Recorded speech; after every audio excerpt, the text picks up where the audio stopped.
আমার আজকের রেসিপি হলো টমেটো পাউডার। টমেটো পাউডার সাধারণত সিজনিং এর জন্য ব্যবহার করা হয়। বিভিন্ন ধরনের চটপটা খাবার বা চিপস বা পাপড়ের মধ্যে এই টমেটো পাউডার দিলে তার টেস্টটা অনেকটা বেশি বেড়ে যায়। ম্যাগি নুডলস বা চাউমিন বা বিভিন্ন ধরনের স্যুপে বা পকোড়াতে আপনারা এটা ব্যবহার করতে পারেন। শীতকালে বাজারে যখন অনেক কম দামে টমেটো পাওয়া যায় তখন আপনারা এইভাবে টমেটো পাউডার বানিয়ে সারা বছরের জন্য সংরক্ষণ করতে পারেন। আর যাদের বাড়িতে টমেটো গাছ আছে তাদের বাড়িতেও অনেক টমেটো জমা হয়ে যায় আর সেগুলো নষ্ট হতে শুরু করে, আর তখন কিন্তু আপনারা এইভাবে টমেটো পাউডার বানিয়ে নিতে পারেন। আমি এখানে কিছু কেনা টমেটো আর বাড়ির বাগানের কিছু টমেটো দিয়ে টমেটো পাউডার বানিয়ে নেব। বাজার থেকে কিনে এনে যদি টমেটো পাউডার বানান তাহলে এরকম বড় সাইজের লাল লাল দেখে টমেটো কিনতে হবে, তাহলে টমেটো পাউডারের কালারটা খুব ভালো হয়। আর যে সমস্ত টমেটো খুব বেশি পেকে গেছে সেরকম টমেটো কিনলেও চলবে না, লাল অথচ একটু শক্ত থাকবে সেই রকম দেখে টমেটো নিতে হবে। এবারে টমেটোগুলোকে আমি এইভাবে কেটে নিচ্ছি আর বোটার দিকের অংশগুলো এইভাবে বাদ দিয়ে দিচ্ছি। যে সমস্ত টমেটো বেশি পেকে গেছে তাতে রসের পরিমাণটা বেশি থাকে আর ছালের পরিমাণটা কম থাকে, আর সেক্ষেত্রে টমেটো পাউডারের পরিমাণটা কম তৈরি হয়। এবারে টমেটোর মাঝের এই বীজের অংশটা আলাদা করে নিতে হবে। এটা আপনারা অন্যান্য রান্নায় বা টমেটোর সস বানাতে বা টমেটোর স্যুপ বানানোর সময় কাজে লাগাতে পারেন, বা টমেটোর চাটনিও বানিয়ে নিতে পারেন। দেখুন এই টাইপের টমেটোগুলো নিলে এতে ছালের পরিমাণটা অনেকটা বেশি থাকে।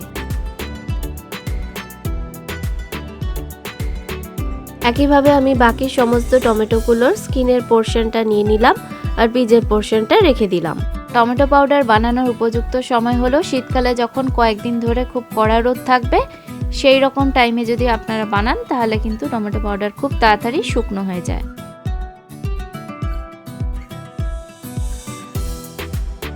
এবারে এই টমেটোগুলোকে যতটা সম্ভব পাতলা পাতলা আর সরু সরু করে কেটে নিতে হবে, তাহলে এটা তাড়াতাড়ি শুকনো হবে।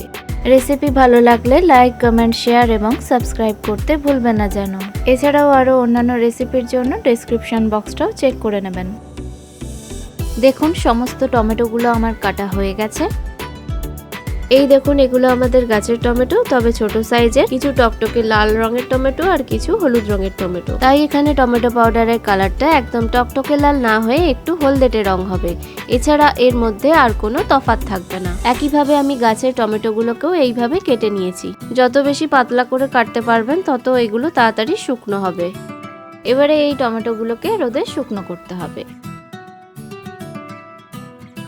এবারে এই কেটে রাখা টমেটোগুলো শুকনো করতে দেওয়ার আগে অল্প করে নুন মাখিয়ে দিতে হবে, আর এই স্টেপটা কিন্তু অবশ্যই ফলো করবেন, না হলে কিন্তু টমেটোগুলো নষ্ট হয়ে যেতে পারে। আর নুন মাখানো থাকলে টমেটোগুলো রোদে শুকনো করতে যদি বেশি দিন টাইম লেগেও যায় তাহলেও কিন্তু এগুলো নষ্ট হবে না। এবার একটা স্টিল বা অ্যালুমিনিয়ামের থালা নিয়ে নেবেন, তার উপরে একটা পরিষ্কার সুতির শুকনো কাপড় দিয়ে দিতে হবে। এরপর এই কেটে রাখা নুন মাখানো টমেটোগুলো এইভাবে বিছিয়ে দিতে পারলে খুব ভালো হয়, তাহলে তাড়াতাড়ি শুকনো হয়ে যাবে। আর ডাইরেক্ট যদি থালাতে করেই শুকনো করতে চান তাহলে থালাতে সর্ষের তেল মাখিয়ে নিয়ে তার উপরে টমেটোগুলো বিছিয়ে দেবেন, না হলে এগুলো শুকনো হওয়ার পরে থালাতে চিটে যেতে পারে।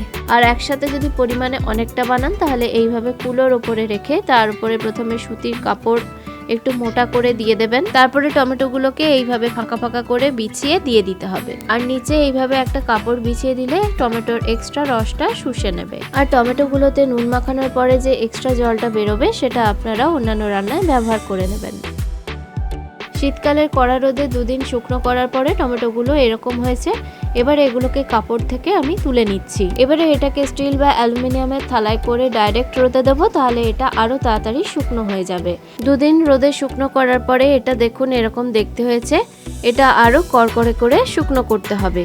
আর এটা শুধুমাত্র লাল রঙের টমেটো যেটা বাজার থেকে কিনে এনেছিলাম।